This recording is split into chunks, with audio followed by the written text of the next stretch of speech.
നാടകാസ്വാദനത്തിന് ഭാഷ ഒരു പ്രശ്നമല്ലെന്ന് ഇറ്റ്ഫോക്ക് നാടകവേദി ഒരിക്കൽ കൂടി തെളിയിക്കുകയാണ് അസാമി നാടകമായ ചായ് ഗരത്തിലൂടെ. അസാമിലെ തേയിലത്തോട്ടങ്ങളിൽ തൊഴിലെടുക്കുന്ന ഗോത്രവർഗ്ഗക്കാരുടെ യാതനകളുടെയും അതിജീവനത്തിന്റെയും പോരാട്ടമാണ് സഹീദുൽ ഹക്കിന്റെ നാടകം പറയുന്നത്. ആസാമിലെ തേയിലത്തോട്ടങ്ങളിലെ ചായയ്ക്ക് അടിമത്തത്തിന്റെയും കടുപ്പമാണ്, ചൂഷണങ്ങളുടെ രുചിയാണ്, അടിച്ചമർത്തലിന്റെ മണമാണ്.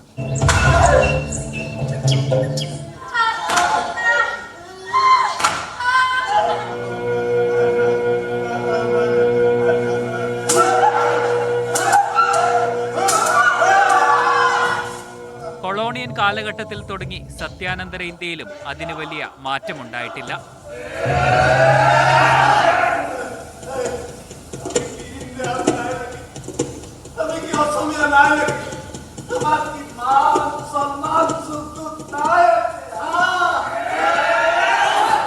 വിദ്യാഭ്യാസം നിഷേധിക്കപ്പെട്ട, നല്ല വസ്ത്രവും ഭക്ഷണവും നിഷേധിക്കപ്പെട്ട, മുതലാളിമാരാൽ ചൂഷണം ചെയ്യപ്പെട്ട ഗോത്രവർഗ്ഗക്കാരുടെ ജീവിതം.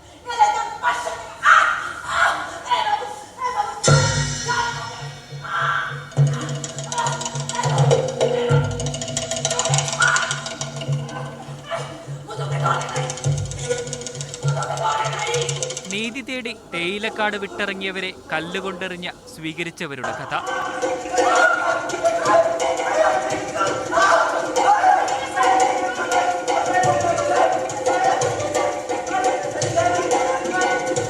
ചൂടുള്ള ചായക്ക് പിന്നിലെ ചുട്ടുപൊള്ളുന്ന ജീവിതം കൃത്യമായി തന്നെ കാഴ്ചക്കാരിലും എത്തി.